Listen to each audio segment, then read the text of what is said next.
Welcome to this explainer. Today we're doing something absolutely crucial, a structural audit of your organization. We're asking, where does the real authority actually live?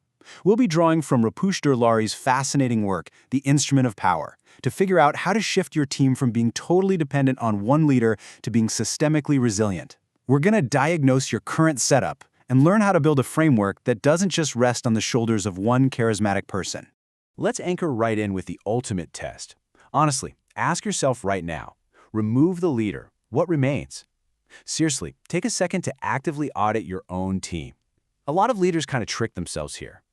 They confuse being at the dead center of all the action with actual structural strength. They think, well, I'm highly visible, so we're durable. But if your operations literally pause, or if decision-making grinds to an absolute halt the second you go on PTO, that is not resilience. That's just a system hovering one departure away from a total crisis. History actually proves this exact vulnerability perfectly. Take Oliver Cromwell back in 1658. The guy ruled England under a written constitution, complete with governing councils, parliamentary authority, the whole shebang. On paper, the architecture looked rock solid, completely permanent. But within 48 hours of his death, the entire system just unraveled. Pay chests literally sat unclaimed. Officers were arguing over orders because nobody was actually authorized to resolve disputes. Civil servants were just sitting around waiting to see whose signature could finally release funds. The stability never actually lived in the system, it lived entirely in Cromwell. It's a brilliant, slightly terrifying illustration of how concentrated, charismatic control creates dangerous dependence, not true durability. So, to make sure we don't build organizations that collapse when the founder walks out the door, here is our diagnostic roadmap for today. We'll hit the dependency curve, structural friction, emergency authority, the 90-minute sprint, and finally, stress testing. All right, jumping right into part one, the dependency curve. We need to diagnose how concentrated authority silently creates organizational fragility over time. Let's walk through these 4 stages. Now, the real trap here is that stages 1 and 2, they actually feel like incredible strength. In stage 1, consolidation, the leader clarifies the direction, momentum builds, performance jumps. Everyone's happy. Then in stage 2, optimization, the system gets hyper-efficient. But pay close attention to what's happening under the hood. The team is basically learning to anticipate the leader's preferences instead of exercising their own independent judgment. And that leads us right into the silent killer. Stage 3, compression. This is where independent decision-making just quietly fades away. Approvals bottleneck at the top. The frontline worker who spots a recurring issue, they stop raising it because they've learned it's quote-unquote not their place. From the outside, it looks like tight discipline, but internally, you are completely stripping away your adaptive capacity. If you don't catch it here, you inevitably hit stage 4, exposure. A transition happens and, boom, the catastrophic vulnerabilities of your highly personalized system are exposed for everyone to see. You've got to assess your stage on this dependency curve right now.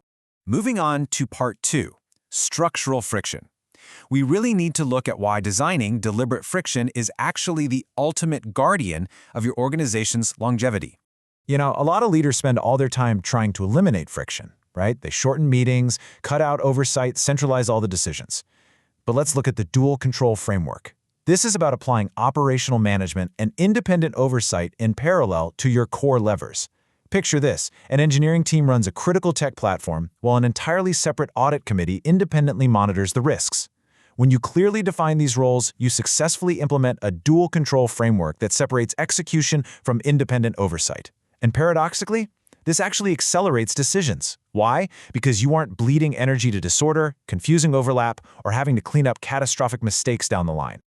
So the main takeaway here is really contrasting the active execution of your mission against the independent oversight that catches those fatal flaws our own blind confidence naturally misses.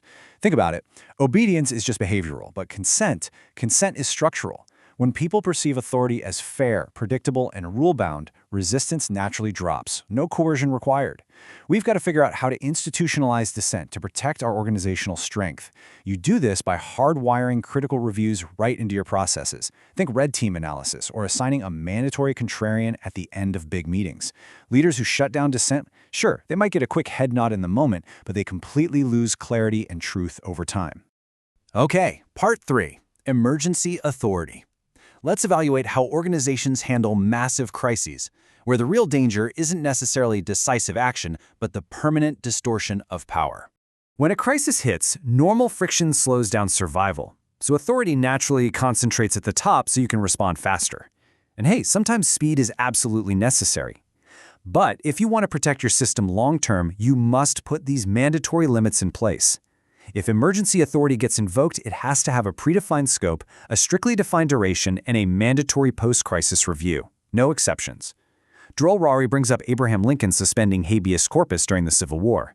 Yes, he massively expanded executive authority, but he treated it as a temporary necessity, not a permanent structural upgrade. Authority expanded in an emergency needs a built-in, pre-planned mechanism to contract once stability returns. If it doesn't, those temporary shortcuts just become permanent, rigid centralization. So actively evaluate how emergency authority is defined and limited in your own playbooks. That brings us to Section 4, the 90-minute sprint. Time to expose some hidden structural gaps before an actual messy leadership transition forces our hand. I want this number to really stick in your head. 90. As in the 90-minute succession sprint. Literally taking just an hour and a half right now to map out key decision rights in their backups can honestly save you months of chaotic, painful organizational recovery later. Succession is the exact moment your organization's true architecture gets laid bare for all to see. You really want to be the one testing that architecture before reality decides to do it for you. Which leads me to ask you this directly. Are the strategic decisions in your organization actually documented, or are they entirely personality-driven? Be honest with yourself here.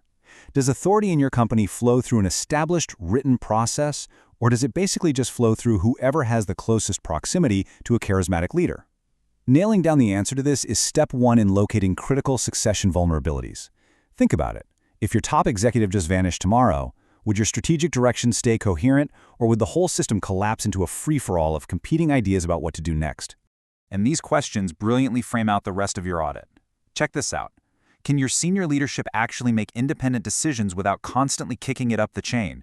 Are your most crucial external relationships institutionalized, or are they just personal favors tied to one specific executive's Rolodex?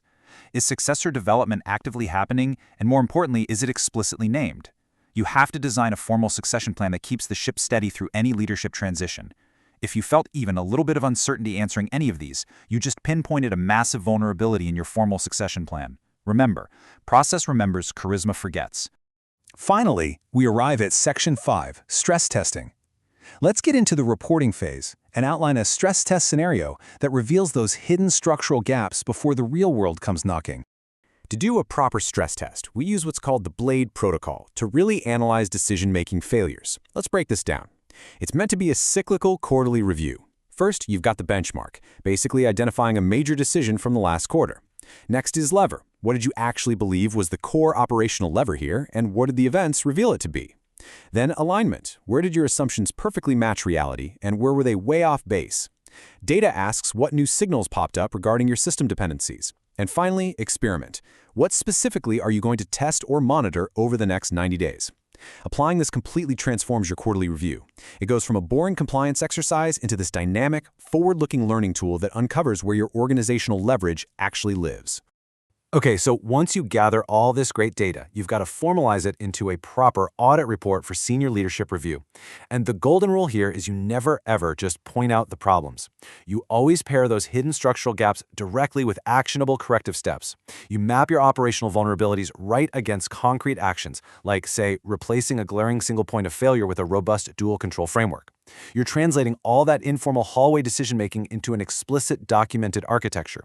You are embedding what Drol Rari calls execution defaults. These are the non-negotiable operational standards that stand firm absolutely regardless of who happens to be sitting in the big chair.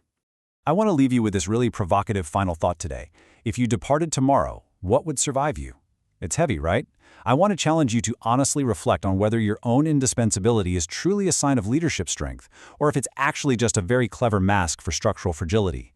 True leaders don't just extract high performance while they happen to be in the room. They build the systems. They embed the authority directly into the architecture, and they make sure their organization thrives long after they're gone. So conduct your audit and start building a system that actually outlasts you.